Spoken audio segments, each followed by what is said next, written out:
So, just to set it up, DVD, thank you very much for giving us your time, and I'm really genuinely fascinated to find out your take on this craziness where we're at with regards to the industry on a global scale, but particularly with regards to what's happening over in the States.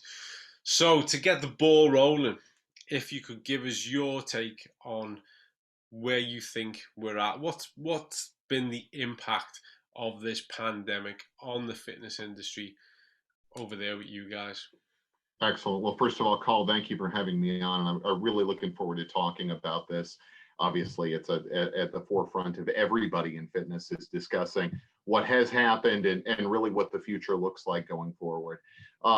It's interesting for me because I think every month has had a different take, a different viewpoint from the majority of fitness professionals. When this all started in March and April, there was the thought of, okay, how quickly can we get through this? Is it June? Is it July? What does the summer look like? Nobody really forecasting for Q3, Q4 for the most part. And the thought was, hey, we'll get through this quickly. As time went on, there was a period of time, I would say mid to late summer, where a lot of folks had gone through furloughs, a lot of gyms shut down in a variety of different states without a lot of guidance as to when we were going to evolve out and start looking at things from a normal perspective, which led into a lot of despair, I would say, within the industry, without having a light at the end of the tunnel, which everybody was craving and seeking.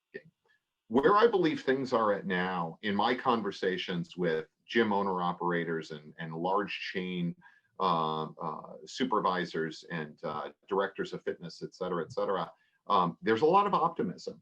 Folks are looking at, hey, we're getting through this year. This is even before a lot of the news about a vaccine coming through, but a lot of optimism in that, hey, January is not going to be a typical January for us, but there is expectation of bringing more staff back in progressively in January, February, and really looking at March as being a target of, hey, we're going to get back to some level of normalcy here, hopefully prior to April. So I felt very, very good in our industry with that level of optimism. That's really optimistic. God, that's really Yes. encouraging to hear. I mean, I don't think anyone over here is at that point yet, to be honest with you. Yes. For you guys, it's a much bigger affair because, each state really is like an independent country, isn't it? You know what I mean? It is. You've got 50 of them. And I know there's been massive variance with regards to how the industry's been impacted with regards to closures and furloughs and those different terms. Is there anything of a kind of united sense of where you're at collectively, or is it very much state by state, operator by operator? It was more state by state, I would say, a couple of months ago.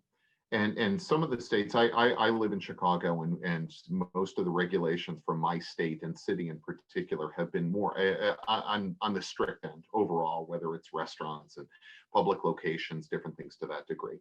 And there have been a number of provisions that came back in. We moved to more stricter levels just recently, and those were affecting, like I indicated before, restaurants and public types of locations that were given increased regulations. However, health clubs were not immediately shut down, and health clubs were given the opportunity to stay open with pretty significant regulations across the board, where that was not the case through the original shutdown. A lot of states have followed suit with that, where they have not come down on health clubs and fitness facilities like they had done previously, which has been interesting.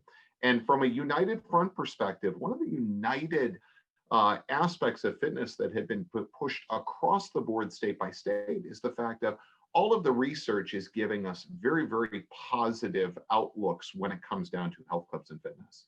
I think people really looked when this pandemic was first coming through and saying, oh my God, health clubs, you got to shut them all down. If people are sweating, they're breathing, they're packed in tight locations, and this would be a hot spot, a super spreader type of location. And all of the research globally that has come through, or I should say the vast majority of it has been very, very positive in the aspect of, hey, health clubs um, are doing things right in states, in countries that they have been open, and there isn't anything from a pessimistic viewpoint perspective to look at it and say, well, these facilities have to be shut down. So I think from a unification perspective, everybody is very encouraged that the research continues to support not only the positive aspects of keeping a health club open, but also the fact that these are not locations, when done right, that the public should be looking at as a danger zone when it comes down to catching the virus. Yeah, and So a lot of optimism there.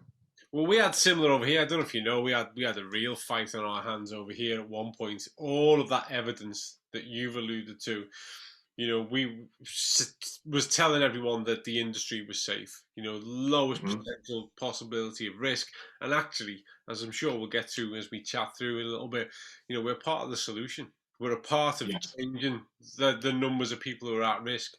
But we had a real sure. fight, so we almost had to.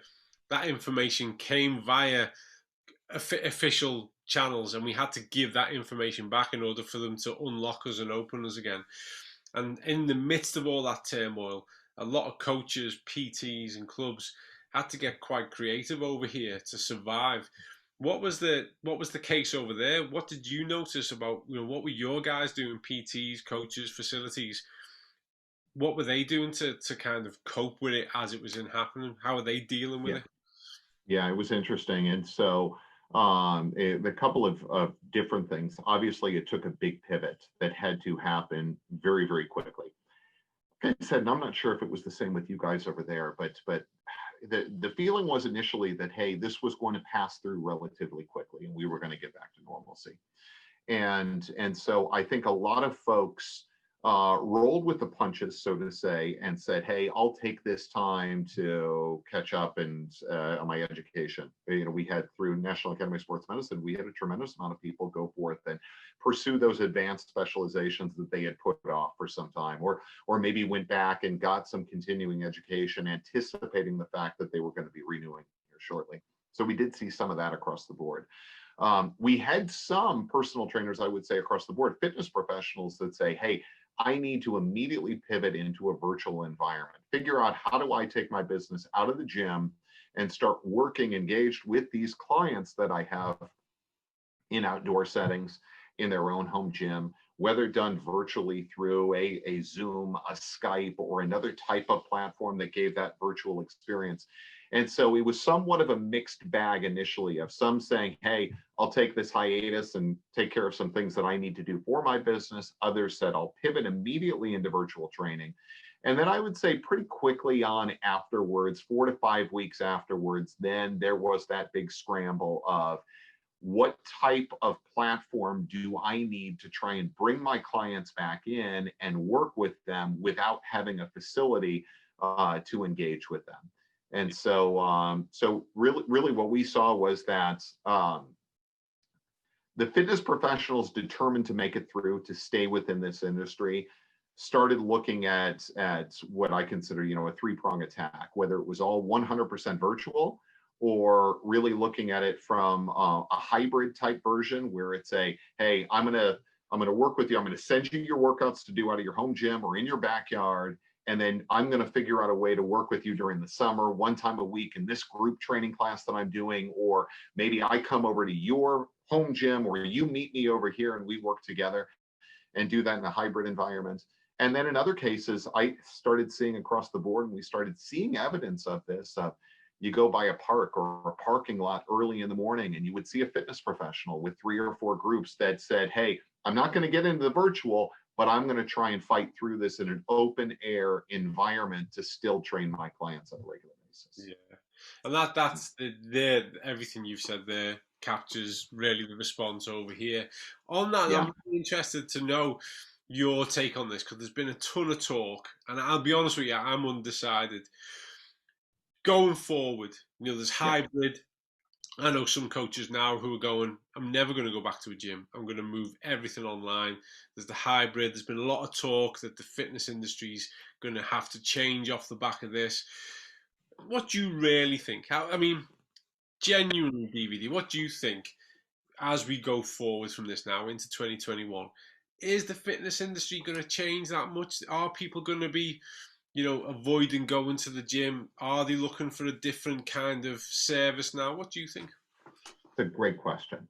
So, and I've got a couple of different thoughts on this, but I don't think I think when everything comes together and we can get back to that level of normalcy, I think you are going to have a high percentage of former members of health clubs go back to those health clubs in the same way of personal training, that even folks that have started doing the virtual training environment or the hybrid to a certain degree, where there's still that level of accountability, but they're not getting that face to face, I think they're going to find themselves back to at a very, very high clip, going back to working with an individual or working with a group in that type of environment. A lot of this call, though, is based on the fact that I've been in this industry for a long period of time, and the whole aspect of home fitness or even virtual fitness to a certain degree.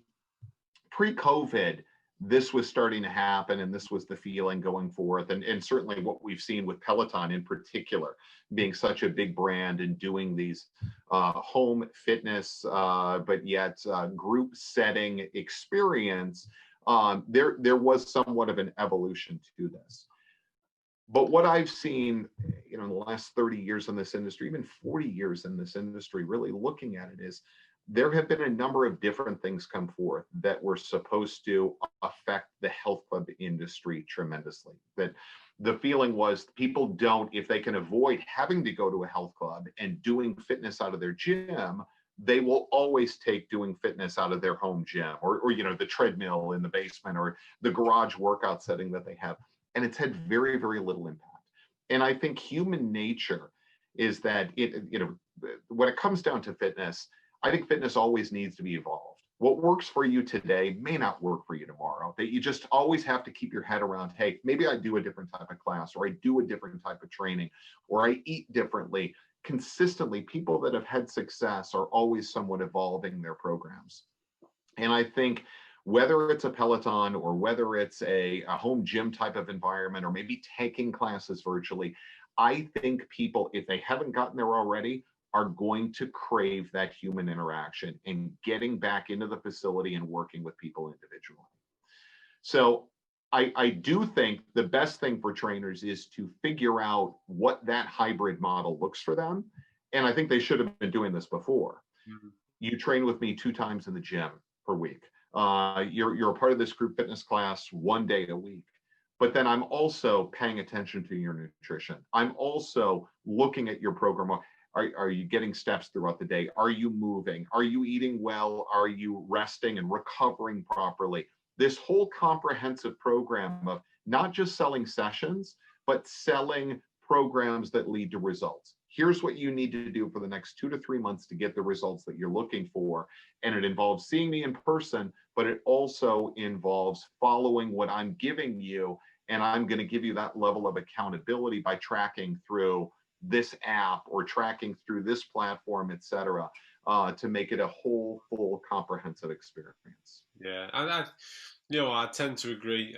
To me, a lot of what I'd call the scaremongering, which is people saying the industry is not going to be the same. I totally agree. I've been doing this a long, long time too. Not quite as long as you, but certainly over a quarter of a century. And people love that sense of community, place. The gym environment offers people one. I mean, if you're going to get down to brass tacks, it offers people access to kit that they're just not going to have at home. And people love kit. They do. They love kit. But more importantly, we are tribal, aren't we? We're tribal in nature, and we like, often we join a gym not branding, but you know what I mean. It's that kind of culture of where we go, and we're quite proud of it, aren't we? And you don't get that by purely being coached at home. And I totally agree. I think that what this has done has forced more coaches and PTs to recognise that fitness has changed and we do need to move to a hybrid model, that we do need Yeah. to be able to offer more outside of the gym space and hours. So I actually think from that point of view, it's only going to grow it in a really positive way, grow it without the physical expanse, and give people more opportunities and ways to buy in. Because some people, and this would be interesting actually, DVD. What do you think? A lot of the barriers to people coming to the gym Mhm. is this perception that everyone else is going to be fitter than them and they won't be able to cope and they're going to look like the vulnerable one. Whereas actually, if you're coaching, if you've got a hybrid offer and you're coaching online and that person can spend the first 3, 4, 5 months engaging and building that confidence and body confidence at home before Yeah. attending, surely this is a way to increase numbers, bring more people in. What do you think? Great point. That's a great point. You think about, a lot of the limitations, especially somebody who's been sedentary, who's just joining the gym, and they are hesitant. They're trying to build up the confidence. This has been going on for as long as health clubs have existed, right? A lot of those folks are coming into this environment without any cardiovascular training, strength training, et cetera, but their range of motion, their flexibility is so incredibly limited. So they get into an environment. They may have tried to run around the block at home or try and get into shape, but you go from a sedentary lifestyle without any type of flexibility, and this is going to be a miserable type of experience. So what you're bringing up, I think, is a great point. If you were working with a coach who said, hey, listen, we are going to start this program, it's all going to be virtual in the first 3 weeks. And what we're going to do is we're developing a flexibility program. We're starting to build up your cardiovascular endurance, we're getting you eating correctly, sleeping, resting, recovering, all these different things. And then we're going to hit the health club environment with that level of confidence so you can be successful and feel comfortable. I think that's a great idea, that you can baby steps up, or especially for somebody who does not feel like this environment is right for them, to give them the tools to feel equipped. Yeah. So on that note, and Yeah. I'm not going to say anything, when is the right time for us? Because I think we should. When's the right time for us to start speaking more openly and direct and saying to our communities and our population, COVID has been a shot across the bow Mhm. and we need to be accountable for our health? When can we, I mean, one, do you think we should take that, or do you think it's too crass? Or do you think when is the time that we have the confidence to speak up? I don't think there's any date necessarily, like in the future, like, hey, let's give everybody the rest of this month or anything to that degree. I think in January. So think about the mindset of folks going into January, where it's always been people recognize they get to the end of the year and they haven't accomplished their fitness goals, haven't came close to it, feel like they've even regressed. So they think, okay, in December, I'll go through the holidays, I'll eat poorly, I'll do all this, but then I'll start up into January. They're not necessarily going to have it right in January, where people are, they're going to not going to have that flood of people buying memberships and training, et cetera, et cetera. But I think the mindset is still there. I think people have recognized they're going to get to that January 1st. They're going to think about their New Year's resolutions. They're going to think about this year.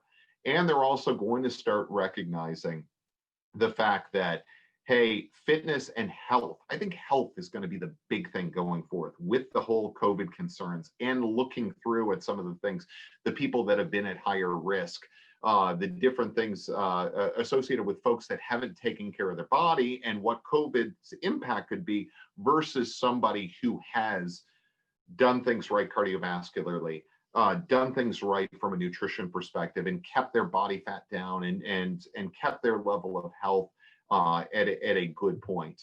So with that being said, I think the time is immediate, or right around that January 1st, of saying, hey, listen, COVID's of concern. There are a number of other things too that tie into COVID, and even looking at independently, that all of us need to focus on. And not exercising and potentially not eating correctly over the course of the year is playing a big factor in the health of a lot of people.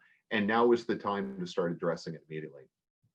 Other thing I was going to say, Col, from a timing perspective, I think there's going to come a period of time as businesses start opening back up and people go back to their closet and go to put on their work clothes.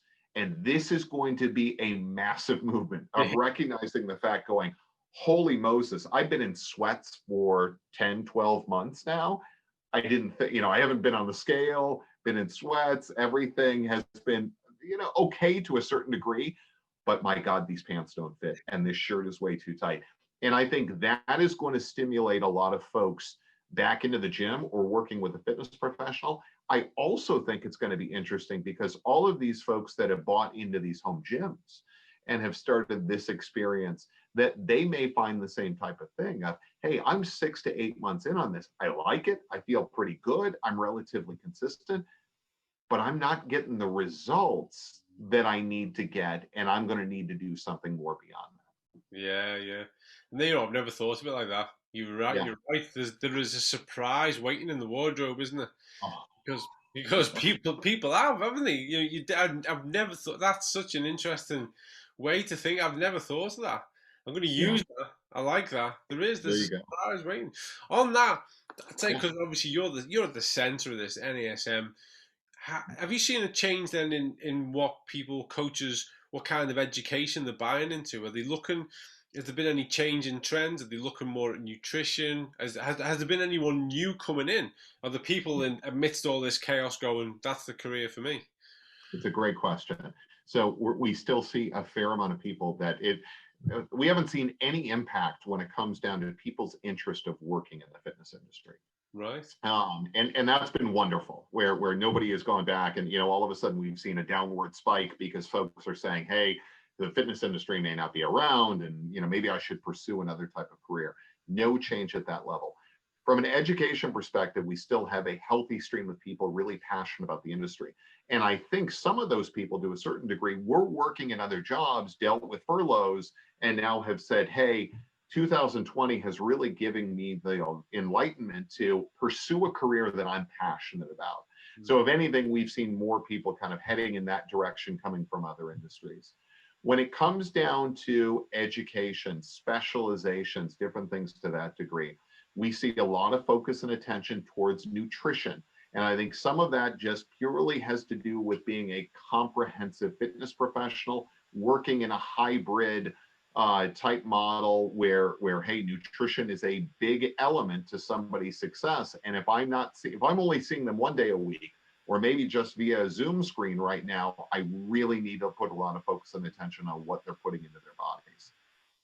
Our weight loss specialization that we just launched has gotten a lot of attention too, for the same type of reasons.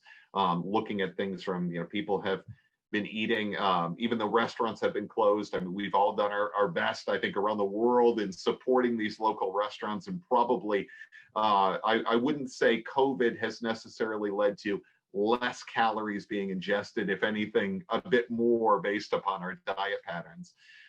In addition to that, we have a virtual training specialization that's focused towards all of this hybrid, and that has just taken off. As you would expect, that has taken off from new trainers that are just starting into the business to advanced veterans have pursued that specialization, looking for that edge in how they're building their business going through COVID, have really gravitated there. Yeah. And so it just extending that a step, it just a thought to me when you were describing all that then, because obviously this is, this is a chaotic time, and the case of need with regards to what health means. I think people are far more realizing that health isn't just this airy-fairy kind of status. Health is literally what influences how poorly, how sick, how severe something can become. So right now, people are being drawn to the industry. They're coming in because they recognize there's problems to be fixed. Yes. And want to be better able to do it probably for themselves and then to support other people.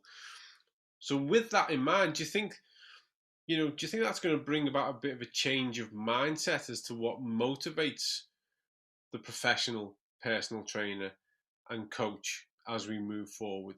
Because if we're going to talk straight, over the past 10, 15 years, a lot of people have been attracted to the industry because of selfies and they think they can make a ton of money. Do you think this is going to take things back a little bit and get those kind of people wanting to facilitate life change and stuff? I think we're going to get more of them through. Great point. That's a great point. And I haven't thought about it necessarily in that setting, but I think that's the logical viewpoint, right?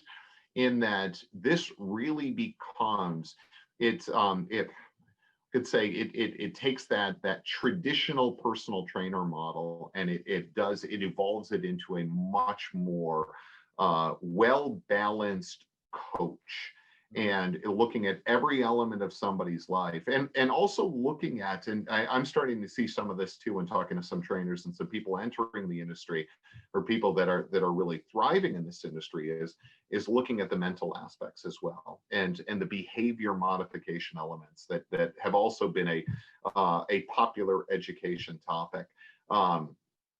Thinking about in looking at my evolution in the fitness industry in the mid 90s, when personal training was just starting to become popular. I mean, prior to that, it was just viewed as something that an athlete, a celebrity may engage in, really high-end deliverable, and then it became much more mainstream. But the mainstream really in the early stages were hey, I just need somebody to make me come to the gym and then stand over me, motivate me, count my reps, and help me get the results that I'm looking for. And I think the client expectations have evolved tremendously over time, where people have thought, hey, if I'm going to spend this amount of money on training, I expect more from my professional, more than just the rep counting on standard selectorized equipment, et cetera, et cetera. As personal trainers have evolved, the client expectations have evolved as well. The influencer era, as we've talked about it right now, where it's hey, I look the part, so pay me this amount monthly, and I'll share with you the tricks to my trade or how to go about doing this.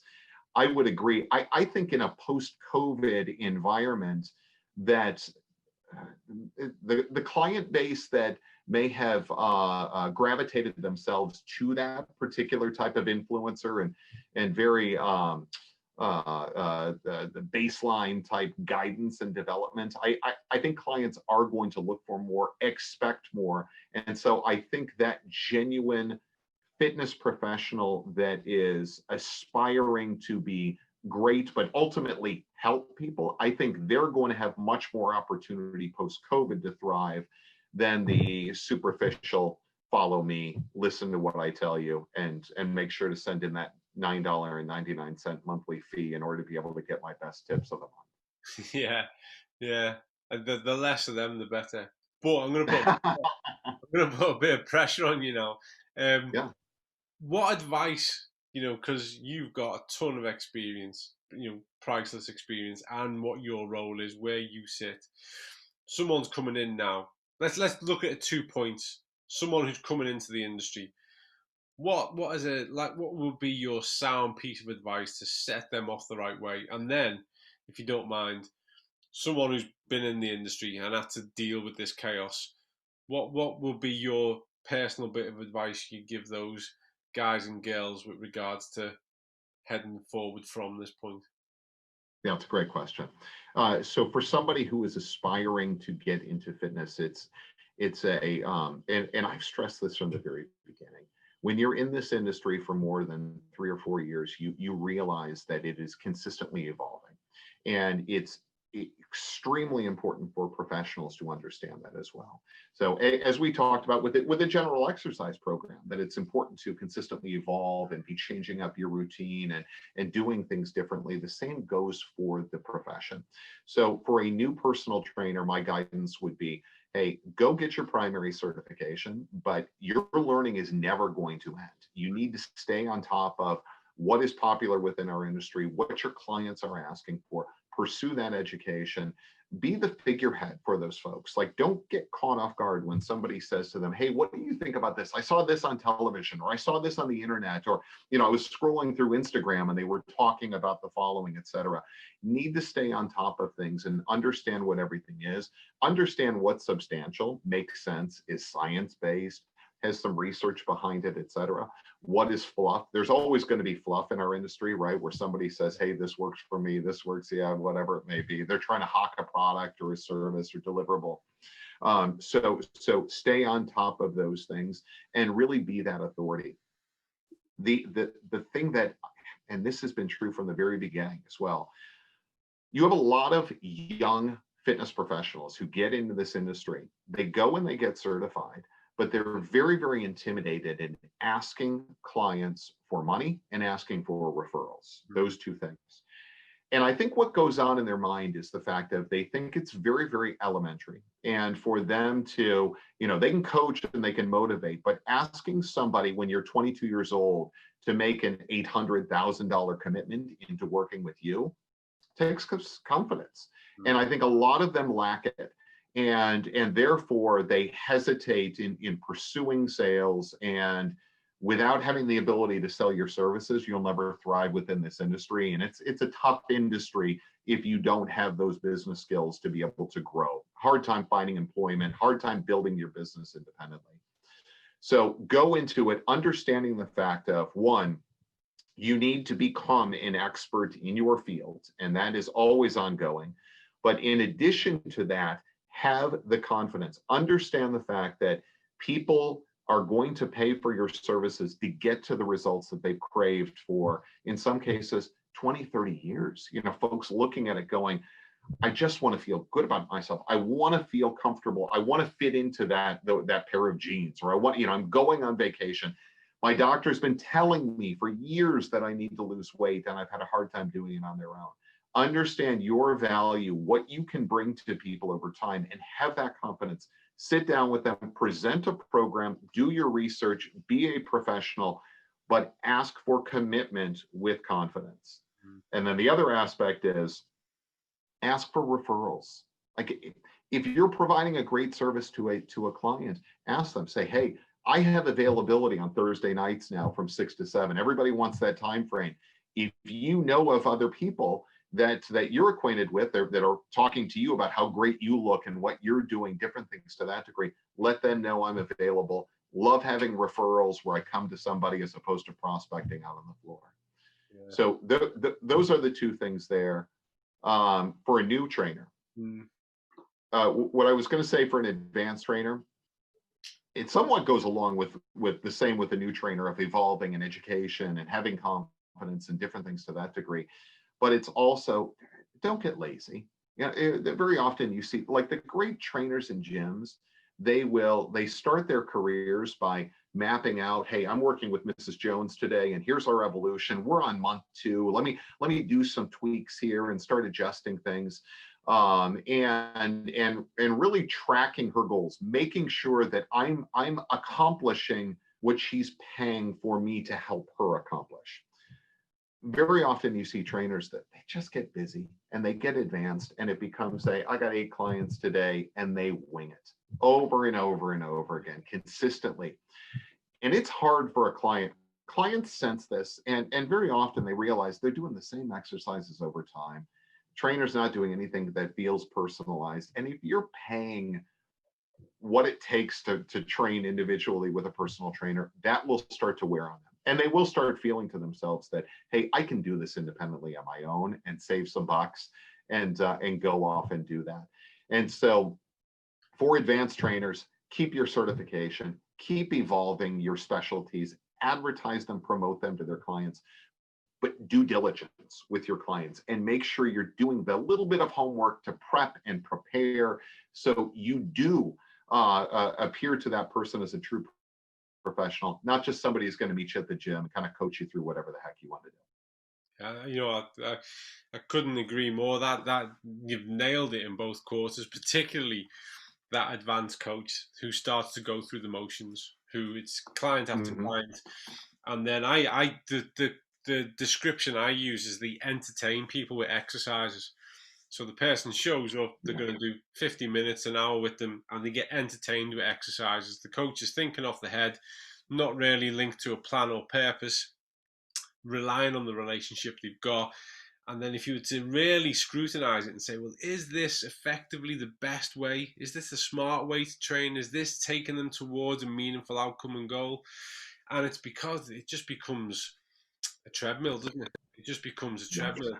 And they get stale. And that's why the new generation coming through, who are hungry and keen and picking up on those things that you've pointed out, well, they start to take their work, because they're they're hungry and they're on it and they're over delivering. And I think, I can only again, echo what you've said. Coaches have to know their value. What you'll find is a lot of guys are brilliant at business and they're making a ton of money, but actually what they deliver is poor. Yeah. And Yeah. if you've got a good delivery, if you're good at your coaching, then recognize the value of that. And I see, because we run a gym, I run a gym here in the UK, and say to my coaches all the time, if you're a £50 an hour coach, then it should cost £50 an hour to train with you. But if you're someone who keeps telling everyone that they can have £25 an hour as a deal, then in reality you're a £25 an hour coach. That 50 is it's just a sales gimmick. Yeah.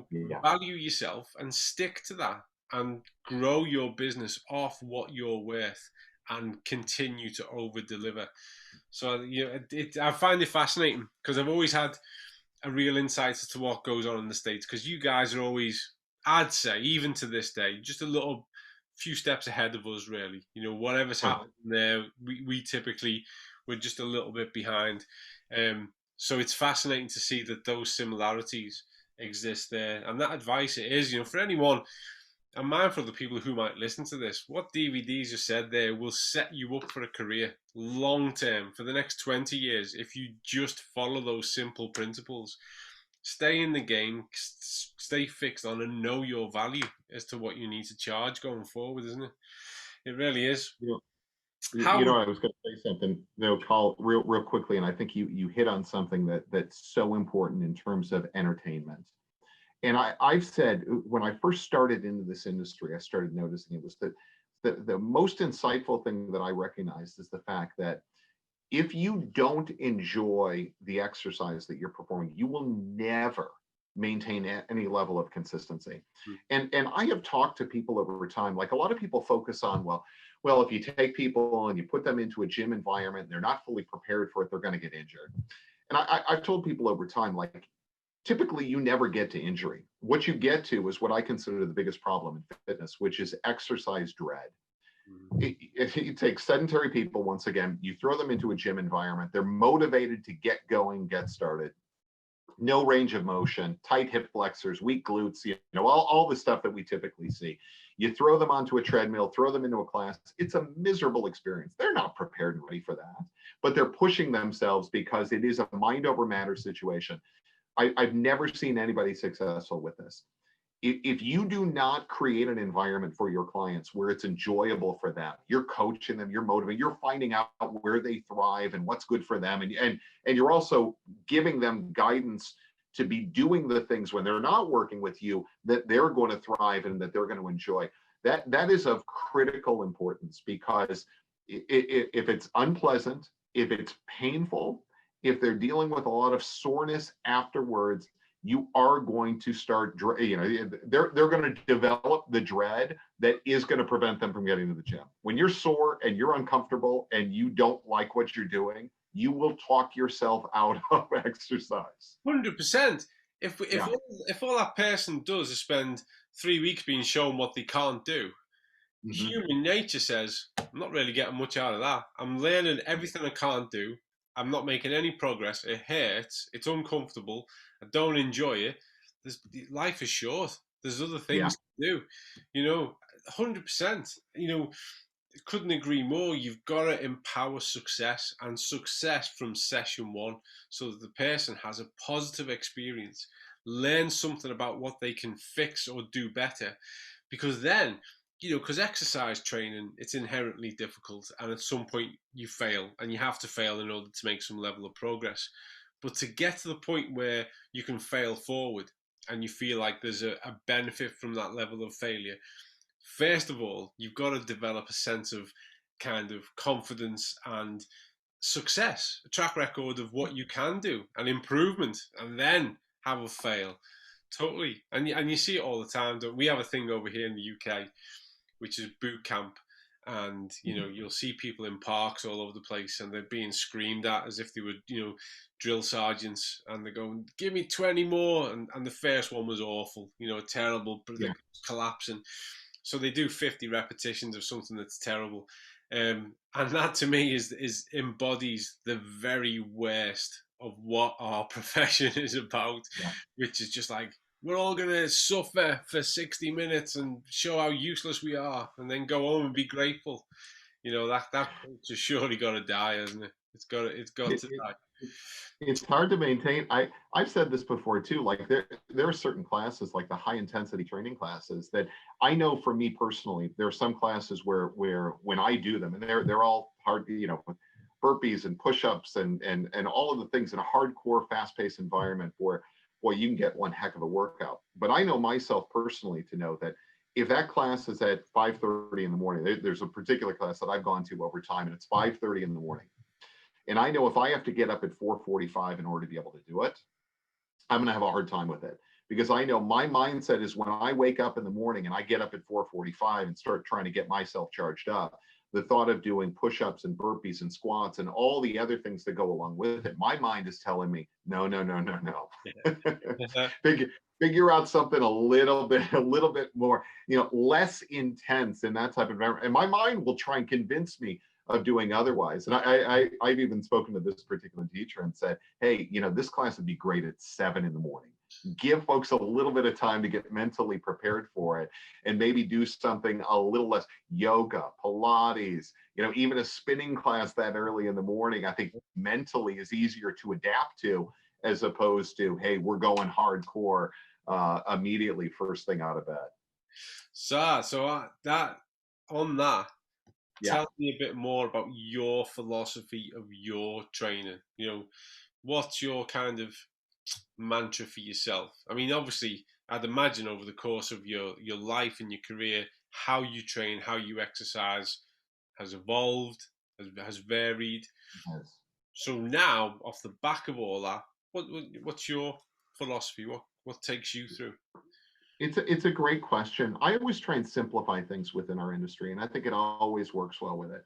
And so looking at, if you look first at the opportunity, especially from working from home and in this type of environment, is find opportunities to move and be consistently looking for those opportunities, and also varying those type of things up. I have seen progressively over time within my life is that, whatever is really, really interesting that I want to devote a lot of time to, I know 3, 4, 5 months down the road, I've got to look for ways to vary that up. So when I talked about the classes, and I've had classes in my life that I will go to and try and add into, and that's something I think that evolved for me over time, where I wasn't a group exercise type person, but I started seeing some things over time, and had somewhat gotten bored with doing the same things over the course of a couple of years, that led me down that path towards group exercise. And I also love the aspect of group exercise in that I can always look at a schedule and figure out, hey, this week I'm going to try and do this, and this week I'm going to try and do that, and vary that experience up. COVID's been interesting.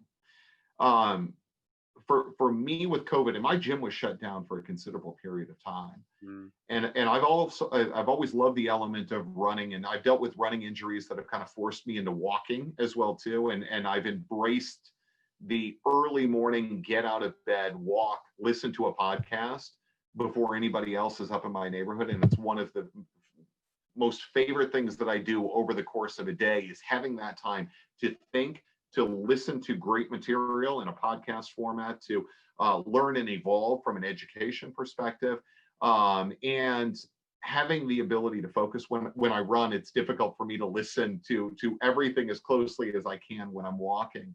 But that's been an interesting addition, I would say, COVID-wise, into my life, where as my gym opened up, I recognized the fact of, I don't want to lose my hour 30 in the morning walking by going over to the gym. Now I've got to add in my gym in addition to this experience, because me mentally, physically, I thrive with getting that early walk and focus time in for me. I was going to add one more thing though, and I think this is most important for me, Colin. I don't know about you. What worked for me physically 5 years ago, 10 years ago, doesn't necessarily work for me now. So I'm big on tracking. I want to look at my weight every single day. I want to look at my steps. I want to look at my activity, look at my sleep, everything to that degree. And I think what's been interesting for me, and it's the curse of getting older, is that my nutrition always requires more and more fine tuning over time.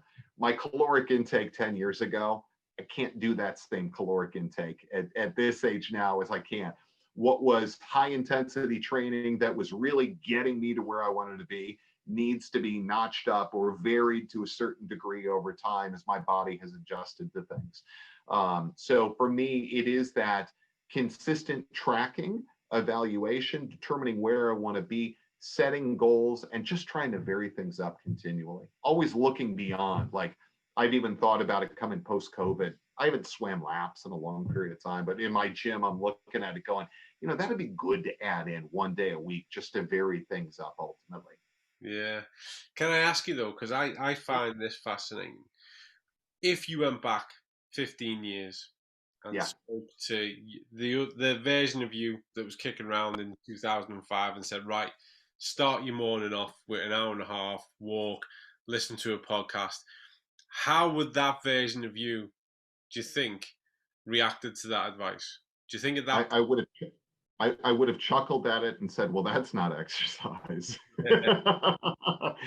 That's what's been interesting as I've gotten older and had more of that move, look for opportunities to move, get up and get going. One, the aspect of getting up at 5 a.m. 15 years ago, too, probably would have been no, 6 a.m. that would be the earliest you should be getting up. But I think that's what's kind of evolved over time. And I think as we've learned too, Colin, I'm not sure for you, it is the more that we've learned and we've simplified things, it is get that body moving, take care of it continually, but don't get so hypersensitive to the fact of what is real exercise and what's not real exercise, right? That to me has been an evolution as I've gotten older of understanding the fact that of movement in general is the critically important element. It's not where it's taking place, and it's not, oh, am I doing these intervals over this period of time and at this speed, and how much am I sweating, and all of that. My perspective has changed dramatically over the years. Yeah, that really. There's two things you've said that really resonated with me. One is that notion that as we get older, we start to change our kind of perception and outlook on that. For me personally, I mean, I running has been a feature of how I train for a long, long time, and I've got to a point probably within the last 2, 3 years where I'm finally at a point where I'll be on. Let's say I'm doing a 10K run and it's intervals, that it's just not going the way the plan said it was going to go. I'm finally at a point where I go, okay, I can adapt this at the time. Plan A just isn't working for me today, so let's roll out plan B. And I can still feel satisfied off that. 10 years ago, that would have ruined my head. I'd have been like, the failure, I didn't do it, it was rubbish. You kind of mature through that. The other thing that resonated with me, which I'd like to pick you up on a little bit, is the nutrition factor. Because I totally agree. As you get older, you start to recognize, I think, a little bit more of the fine tuning of the things that really do matter in your nutrition. And definitely coming to terms with the fact that, your calorific intake, no matter what you're doing, you don't need the volume that you had 10, 15, 20 years ago. Totally. Do you think industry wise we're sensitive to that in how we prescribe it? Or do you think industry wise we're still working off too many staples? Male, adult, this weight should have that many macros. What do you think? And that's a brilliant question. And I think more so the latter. Like and I don't see a lot of the fine tuning quite yet. However, all of the attention and focus from fitness professionals into nutrition education is a very, very positive sign to it. But I do think that we get it as fitness professionals and just thinking about the industry in general, that we do get we get locked into what we're doing. And I've seen this out of so many fitness professionals where they're consuming a certain amount of calories and they built their body to a certain degree, but they're also 22 and they're dealing with a 45-year-old at this point and trying to provide that same type of, well, I do this, this is what I know, this is what I believe in. And that just doesn't jive with the 45-year-old that's looking to improve their fitness and drop 10 pounds as compared to the 22-year-old bodybuilder, right? Yeah. So I do think there's more focus and attention. One of the things that I think has been a great step for our industry, there was a period of time as supplements were growing, and there were a number of different lawsuits and situations that became very, very high profile with fitness professionals talking about nutrition. And everybody got terrified and everybody started talking about scope of practice, and fitness facilities came forward and said, do not talk about nutrition. Heaven forbid we have a scenario. You're not a registered dietitian. Don't talk about anything. If anything, guide people to outside resources if they do have questions about nutrition. And we have modified and changed and pivoted as an industry, understanding how important and significant it is. It's a different industry out there. And when it comes down to supplements, especially supplements that would be in the form, that would be in a health club environment, sold, let's say, out of a retail store, et cetera, protein powders and different things to that degree, more meal replacement and less products that haven't gone through the rigors of research that, potentially could come back as dangerous. So I think it's great within our industry that we have gone beyond that. Don't ever talk about nutrition. And now we understand our scope of practice. We also understand the importance upon giving the right types of advice to folks. But I think what you're talking about is really, really strong in that looking at every person, what their goals are, understanding what realistic caloric intake looks like, and what type of guidance makes a lot of sense for them going forward, and not necessarily basing it upon what your current regimen is. Yeah. And you think, because you guys, you own this kind of voice to a great extent, not just in the States, but I'd argue across the world. Do you think that's something that you'd look at with regards to how you shape up an education pathway around that? Do you think that's something that you could start to, and I'm not trying to influence what you guys do. You're on the ball. You know how to develop your own education. But do you think that's something that you'd start to consider? Because more and more people, I think, across the globe, certainly in the UK and the US, more and more people are going to start to reach out to health and fitness professionals with a food first attitude. Help me with my nutrition, and then let's talk about exercise. Do you think that's something you might look at how you service that? Absolutely. We've started that process, in fact, because it's an excellent point. And I'll give you the best example of this is this. So we have what's called our CNC, our Certified Nutrition Coach specialization that has just taken off and has become one of our most popular product offerings that we've had, and really over the history of this company, exceeded expectations. And the product development team at NASM did a phenomenal job with it. And the direction they went with was not just create like a specialty on nutrition, like, hey, here's nutrition. If you want to learn more about it, you can get the specialty. The name of the course is Certified Nutrition Coach.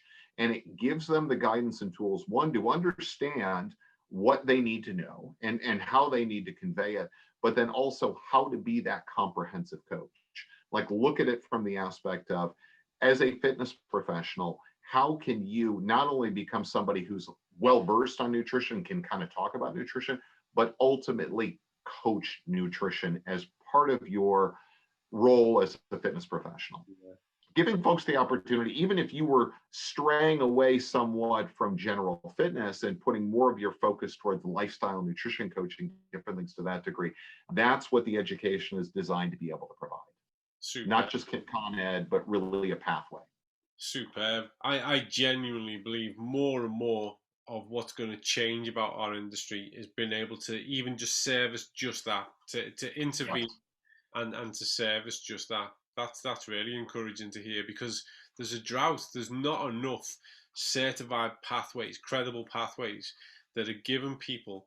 I think, because going back to your previous comments, the reason why there was a backlash against the advice that was being given is because the sources of those advice were terrible. And Yes. actually, it's people like yourselves who put together these kind of packages that have changed that, so that people are actually speaking from, a credible source, an informed source, and being able to, as well, not just supplements, but be able to help people to structure dietary lifestyle changes that are sustainable and not fad orientated and intervention orientated. So that It, is really encouraging to hear. we feel, too, we talk about this with clients and how this will help clients, but I also feel like this evolution of training, like this comprehensive hybrid, all these different terms associated with it. I always think about the pathway, the typical pathway for a fitness professional is they start in the industry. If they find success and they start building up their book of clients, pretty soon they're training early in the morning and late at night, right? So they get into the gym at 5 o'clock in the morning, they've got 3 clients in a row, they may have one at lunchtime, and then they're back at it, 5, 6, 7, 8, 9. From a career perspective, I mean, this is a recipe for burnout, right? Where it's like every single Monday through Friday, I have to get up at 3 o'clock in the morning, and I'm just constantly working with clients. And when you're on, you're on. I mean, it's work, and going late at night.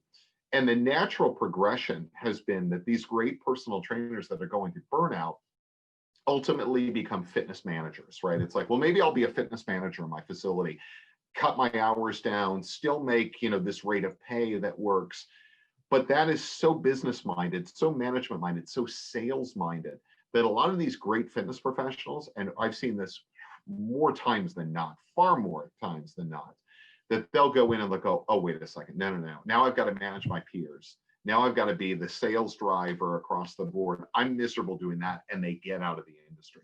Mm-hmm. And it's an awful thing because you take a great fitness professional, you don't find a home for them, they burn out, they're out of the industry, nobody's happy in that situation. So I've always thought with things like nutrition coaching and behavior modification and hybrid training and virtual, that now if you give folks the opportunity to be able to vary up the day, where maybe they're only meeting with somebody face to face for 4 or 5 hours in the day, but they're also managing clients via a platform, via tracking and coaching, where it's maybe, as opposed to the 3 days a week you were training with me, now it's 1 day a week, but I'm looking at all your data on a day-to-day basis. I'm giving you recommendations. I'm motivating you. I'm doing a virtual session on Wednesdays, but then you're also meeting with me as a group when we're out in the park or meeting in the gym, different things to that degree. I think it will help trainers earn the income that they need to make without the overbearing, I'm in the gym 12 hours a day, early morning to late evening. Yeah, because it is. Yeah, I mean that literally it burns people out, and we have a phrase over here which is what happens is people get promoted to levels of incompetence. So Yeah. you earn your way, and you prove yourself as a coach, and the next thing you sat in an office making cold calls trying to sell memberships. Yes. It's polarized. I know, and there are people who love doing sales, but I don't know many PTs that got into the game that they're in and working in health and fitness because they want to sit on the phone and make sales. And we lose those people. So I guess those efficiencies are an inherent part. And most of, I always say to people like, if you exercise for an hour a day, that's 4% of your day. 96% of your day, you're not exercising. And it's all the choices you make there that determine the person you are. So for coaches to be able to influence that 96%, how a person hydrates, what nutrition they take on board, how they manage their recovery and restoration, and even going into that notion of, those kind of psychological behavioral factors, how we deal with our thoughts, how we start to be a solution orientated person in other parts of our life, which I don't think there's a better environment than exercise and training to teach us how to be success outcome driven, solution focused, because exercise is a puzzle and you got to figure your way through it. So I think, Yes. totally, and maybe that's, just spitball, and maybe that's where this evolution of fitness in 2021, moving more to hybrid models, diversifying how we function as professionals, maybe that's where it is all heading. Maybe that's what it is about, lifestyle coaching. I think you're spot on. It is and it always has been about results, right? People go to fitness professionals for results, not because it's trendy to have a personal trainer or because they just need a friend or anything to that degree. I mean, they are there paying the rates that they're paying because they need to get these results. They want to get the results, and they don't feel like they can do it independently. Mm. And so you're spot on. Like when you talk about like somebody who is training and COVID right now with all the conference calls and all the sitting and all of that that's going on. I mean, it's interesting. I know I felt it where it is I'll finish out a day and go, oh my gosh, I've been sitting in front of a computer on conference calls for 8 hours. Like I've got to find a way to get moving, to try and vary up some things here in order to be able to do things. Otherwise, this is no good for my body and no good for my mental health for that matter. But when you look at things from if they're just training with a trainer 1 day a week, and then they're saying, well, I'll eat the way I want to eat because I busted my hump with my trainer and I'm feeling good, and then I'm going to sit the rest of the day, and I don't need to work out or move today because I'm seeing my trainer tomorrow. You're not going to get the results that you're looking for. You cannot do exercise for 3 days a week or 3 hours, over the course of the week, and then ignore nutrition, ignore recovery, ignore just general movement and steps throughout the day, movement, activity, different things to that degree. So when you do have that comprehensive take, I've always thought if a trainer had access to the data that we're capable of collecting off of a watch or an app or whatever it may be, and they could say, hey, your sleep time, like you need to get an hour more of sleep in order to recover effectively. And I noticed you're going through like a 6-hour pocket of time throughout the day where you're not moving. Like, how can we change this up? Can you walk while you take that conference call? Can you, block out maybe 20 minutes and do some stretching and flexibility? And also, I noticed, your calories that you're intaking, all of these different data points. So much of training is accountability, right? It's guidance, it's accountability. If you can take those together, and if a member or a client, I should say, is getting results after 2 or 3 months, they don't care if they're only seeing you 1 day a week. Like you're worth every penny imaginable if they're getting the results they're looking for. But if you can't, and it's just 3 days a week, and they're doing whatever the heck they want to do during that time, they're never going to stay with you over the long haul. It's too expensive. That's a great point to make to finish our talk on the fitness side of it. But I'm not going to let you off the hook here. that is such a great point to end it on. It is, isn't it? It's changed, and it's changed in a positive way. It is about more. It's not lifestyle management. I can't even think of the phrase, but everything you've captured there, that's the reality of it. And also, if we're going to talk just from a business point of view, you can manage far more people on those terms than you can by having to show up and be present for every hour of what a person does in order to engage you from a business point of view. So the real growth and sustainability professionally and from a business point of view is to work on those terms, isn't it? Mm-hmm. That's a really good way to end that. But before you go, because I've been told about your passion for desert island discs, anyone who's not interested now, whatever, I'm interested. Tell me about your passion for desert island. And then obviously, as someone who's really into music, I want to hear your selection for your desert island disc moment DVD. So how did you get onto it? Because it's an ancient thing in the UK, is desert island discs. So how did you get onto it? And then it's a great story, actually. So going back, I was dealing with when I was running. This is probably 4 or 5 years ago. I was running, and I was just dealing with some Achilles tendon issues, plantar fasciitis, and we always try and train through it.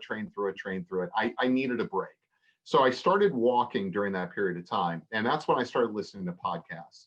And since then, I have become a connoisseur of podcasts.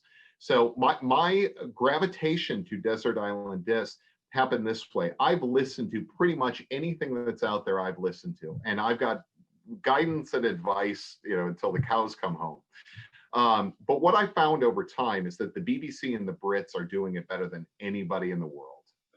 And they have some podcasts that are absolutely outstanding in every level across the board in terms of the contents, the information, the style, the production value. I mean, they're killing it. And so anyway, they have put together some great series out there. 13 Minutes to the Moon, Tunnel 59, a couple of great stories that they've done a wonderful job with. So I happened to be going in just recently and I was thinking about, my God, let me go through the BBC, see if there's anything else out there that I need to be listening to. So I'm scrolling through and I'm a massive Radiohead fan.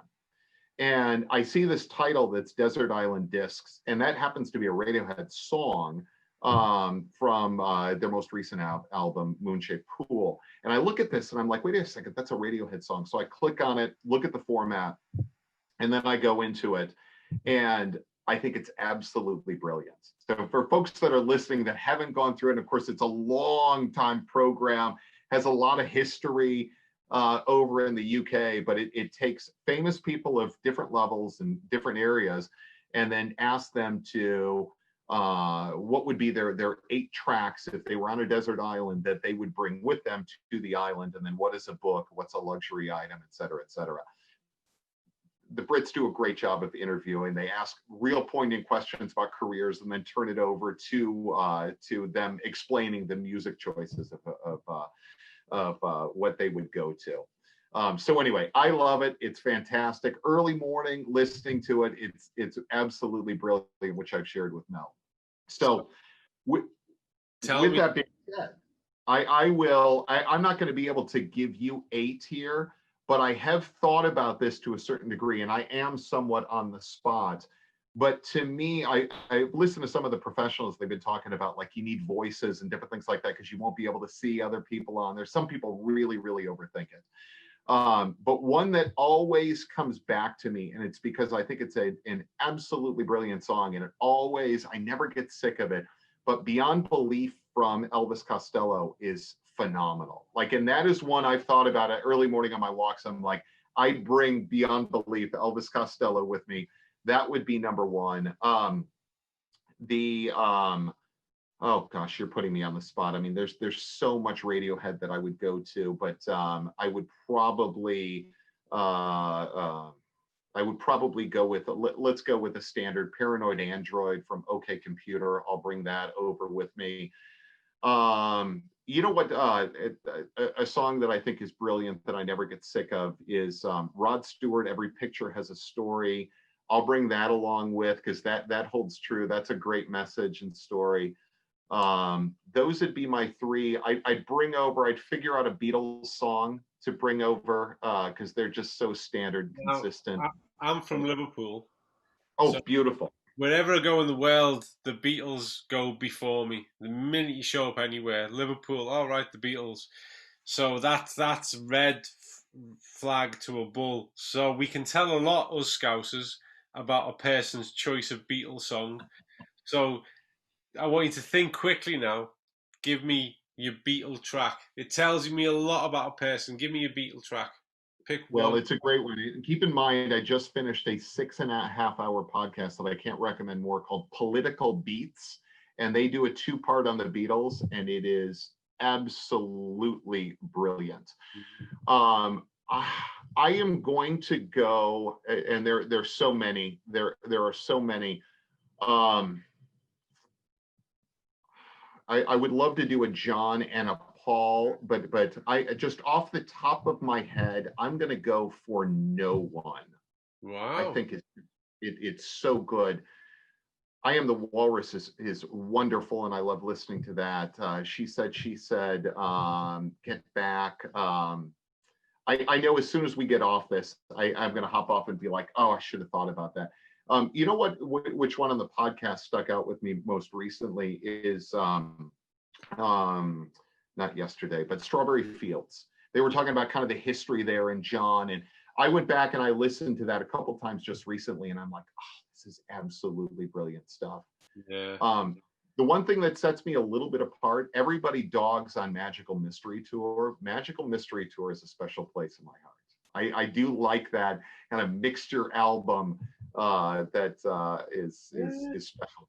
I'd go with you on that, to be honest with you. That's news to me that people kind of beat on that one, because I'd say Magical Mystery Tour is a real. I think that genuinely. I think if you get the Beatles, you get that. That really is going with them from an artistic point of view and Yeah, not just from a hits point of view. yeah, yeah. I mean, that's 20 tracks because you listed half the Beatle back catalogue. But in between that, Mel's told me to mention Ronnie Wood. Ronnie Wood, yeah. Tell me more about that. Well, Mel and I were just talking about Rod Stewart, and I had brought up the fact that as you get older, you start showing your age a little bit more. So I had brought up to Mel that I think Ronnie is brilliant. I had listened to Keith Richards, by the way, on Desert Island Discs. The recommended highly. He was great. He brought up Ronnie a couple of different times, and I had brought up the fact of Ronnie's been in the Rolling Stones for such a long period of time. People forget very often he was not a part of the original group, and you had Brian Jones and all of that. But I had brought up the fact that Ronnie Wood started, I don't know if he started there officially, but he had been in Faces with Rod Stewart, where before Rod had gone off or whatever, it was Rod and Roddy in this group. And they're I always think of those two guys as, I mean, they're two guys that are so old at this point, but they're hip. They're still hip and they're cool. They still have great looks to them, right? I mean, they still have their pipes and their ability to play great music. But it's like, I think we all aspire as we get older. It's like, man, if I could get to 70 and be Ronnie Wood and Rod Stewart cool and Keith Richards cool, that type of thing, that's tops for me. Absolutely. I mean, Keith Richards, to me, the single best autobiography I've ever read in my life is Keith Richards' autobiography. That is someone who, warts and all, does not care. You're going to get it, how he lived it, and what a life. I would 100%. Even if you don't read books, if you can listen to it on audiobook, anyone who's check out Keith Richards. What a life, legends. And on that note as well, because I'm a huge ACDC fan, and ACDC have just brought out a new album, and Brian Johnson is 73, and I look at that and I go, that's what I'm aiming at, to be able to hold your own and still produce something that is, reflective of who you are, but contemporary in sound. These guys, they're a different breed, aren't they? It's a They have, I'm going to go back on something with the Beatles, and they had brought this up in this podcast, and I thought it was really poignant. They said some of these bands, when you look at the Rolling Stones and ACDC, they've been able to take their core parts, but they've interchanged in some new people. Obviously, had some tragedies over time, people die, et cetera, et cetera. They brought up from the beginning and said the Beatles could never have done that. Like, you can't take Paul, John, and George, maybe Ringo to a certain degree, but Ringo gets a bad rap, but Ringo was the glue that put it all together. And they stress the point that Ringo, from a drumming perspective, does brilliant things, and let's not overlook that. But they brought up the fact that the Beatles couldn't have done that. They couldn't have lost John Lennon and brought somebody else in to replace John Lennon, or even George, or certainly Paul from that perspective. But the other thing that I thought was really good is they had said that the Beatles, 200, 300 years from now, people are still going to listen to the Beatles. yeah. And the Beatles are still going to be revered as the best. Like that, there's that outlook of there's nobody that's ever going to be doing what they did. And there's very little in society that we could say right now, 200, 300 years from now, is still going to be relevant, is still going to be cool, is still going to be top of the game. And that really stuck out with me from a Beatles perspective. And I'd put in the same category and Led Zeppelin. When John Bonham died, irreplaceable. The musicality that Bonham brought to Led Zeppelin was again the glue. And it's true. Ringo, I'm a drummer. Ringo gets such a bad rap, and it's so much. What a musical, what a creative percussionist and drummer, and the mark of his genius is the fact that it doesn't always stand out and take over. Yeah.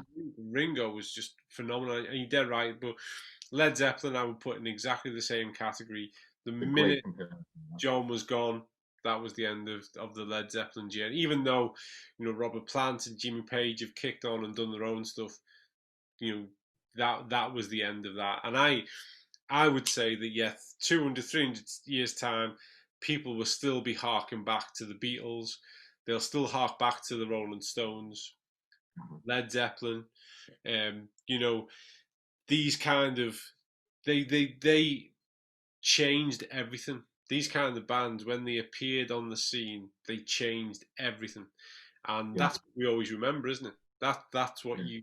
you hark back to. So before we conclude on this, because you've Yeah. done so many of them and you've had a bit of time to think, give me 4 more tracks. Oh my gosh. All right. Let's now I'm gravitating to bands, but so let's go rolling. So I'll go bands here. I'll go Rolling Stones and I'll go Jigsaw Puzzle there. Right. Um, which I think is great, or Loving Cup is great. I mean, there's so many there that stand out there.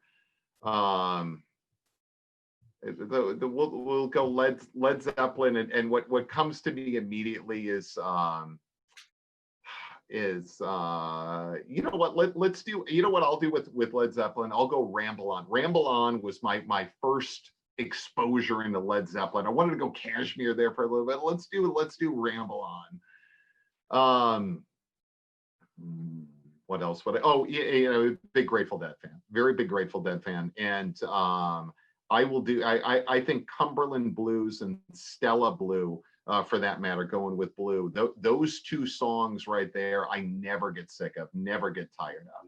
Yeah. That would be there. So how am I? Am I at 4 yet?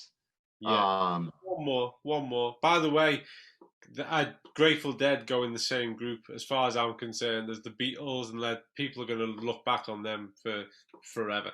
Absolutely. It's a good point. And because they taped everything live, it's just amazing. So there's the Grateful Dead channel and series, and it's like they've got everything. I mean, from the 60s on, it's all recorded, and every song takes on a different variation when they play it and everything. I mean, they're just as I've gotten older, even I've just embraced them a heck of a lot more.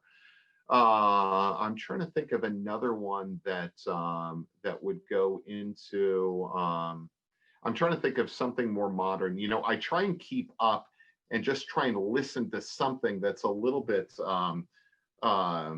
more modern, because there's great music always being produced, and it's so easy just to go back to what your favorites are. But let me see. I'm just looking to see if what comes up in my not playing. Oh, you know what?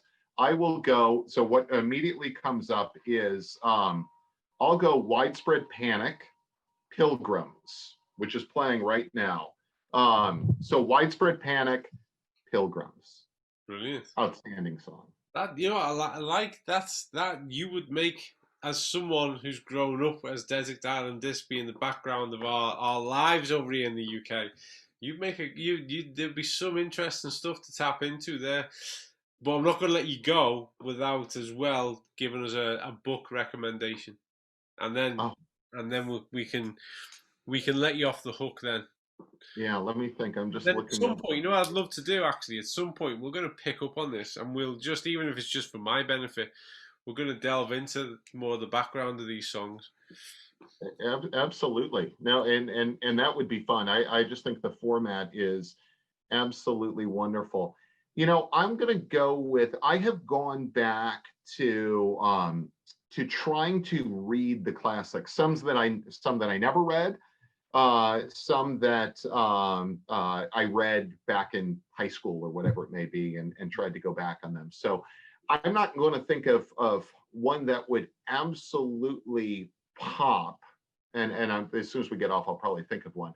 But I just recently finished All Quiet on the Western Front, and I think it's great. It wonderful literature, and it's, you know, it's interesting. There's been a lot of attention with World War I, with 1917 as a film, and Peter Jackson did that documentary, and so World War II gets all of the, you know, the notoriety and all of the great films, and so there's that push towards World War I, and it led me down that path. And it's a good one to go back on, and it just well written variation of living through war at 16, 17 years old, and what that does to your mind. So that's the one that's going to pop up into my head right away. That's a great. I mean, that's. I don't think anyone could challenge that as with regards to where it stands and what it represents. And you know what? I could talk to you about that kind of stuff all day, particularly that point of reference, which was the, World War One was where we crossed over into modern warfare. We went from ancient warfare into modern warfare, and the impact, the cognitive dissonance that brought about was unique to a great extent, and the impact that it had on a society, global society, and the mindsets of those involved. Wow, we could. You know what I think is interesting too is that so very often the films and the stories that have been told about World War II and World War One are the Americans' point of view very often from just a media perspective. And I think it's been interesting with some of the films that have come out recently. 1917, Dunkirk, I think, is absolutely outstanding and told, purely from the British perspective of what happened in that battle. But also Peter Jackson's documentary was all British soldiers that he put together. And I think that's brilliant because that perspective, how World War II and World War One, how we view that is really different. I mean, from the folks that were living in the UK during that period of time, their variation of war is far different than the variation of war that we had here in America. We weren't getting bombed. I mean, the people that followed the soldiers and sent people over, but we weren't experiencing that trauma of war firsthand like they did in the UK, both in World War II and World War I. Yeah, no, it is. And I find that as time goes by, more and more of the truth of that is coming to the surface as we've got past the kind of the propaganda side of it, of the kind of we won, look what we did. More and more of the truth of the impact of what that made to the guys from the States and the UK and all across the Allied front. The real impact of what those wars did to those societies. Oh, sure. Yeah. Absolutely. Well, let's end on a brighter note. Your song choices and your book choices, I have to say, were outstanding, and I think give a real insight to the people behind these things. I've never met anyone who works within the sport, fitness, health industry that doesn't have an interest in music as well. I've never, they kind of go hand in hand. Sometimes really it's awful, but each to their own and that kind of stuff. Thank you so much for this. My pleasure. Your insights. I mean, there's a lot we agree on, but your insights on where we're at and going forward. For me, the main thing is the amount of optimism and hope that comes across, and it's great to hear at this time as we're at this stage and going through it. It's really encouraging because I know, and anyone who's listening to this should know, that where you're sat, your perspective on this is really well informed, from multiple angles. So thank you for taking the time to share that with us. Absolutely. I'm going to leave you with one thing. As we were talking about podcasts, I always think podcasts are great, and yours is wonderful. It's important for people in the profession, listen to them. I mean, listen to people and what they're talking about and their viewpoints, and people who've been in the industry for a long time. I always pick things up from people over time. And one of the things that I picked up just recently, the gal Payel, I wrote it down, Kadakia, who started ClassPass, did a great podcast on how I built this, talking about ClassPass and what happened there. She had a quote that really sticks out to me, and I think it's important for all professionals to hear. And it really is, it's that fitness is aspirational. And so many times people, especially the business people developing products and, oh, you need to invest in this or that or whatever, they think of fitness in the same way as like an Uber or a DoorDash or Uber Eats or different things like that, especially during the pandemic. Like, well, you can deliver fitness and it can be just like Uber. You can select your trainer and work with this person. And what she found over time with ClassPass is the fact of never put fitness in that essential category. People need a ride to certain places. People need to eat. But if you think of fitness as being that need, it'll screw you up from a business perspective. Always think about it as being aspirational. You have to coach and motivate people to do it. They will look for opportunities not to do it. It isn't 100% essential.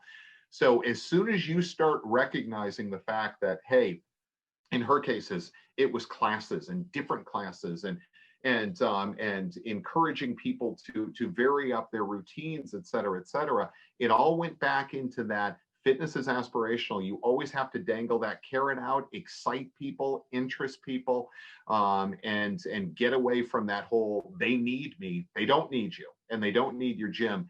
You've got to entertain, cater to them, and attract them into that environment.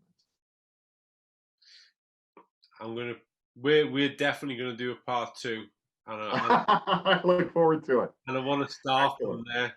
I want to start from there. That's Excellent. brilliant. Thank you for your time, your sharing your insights and your wisdom very much in your experience.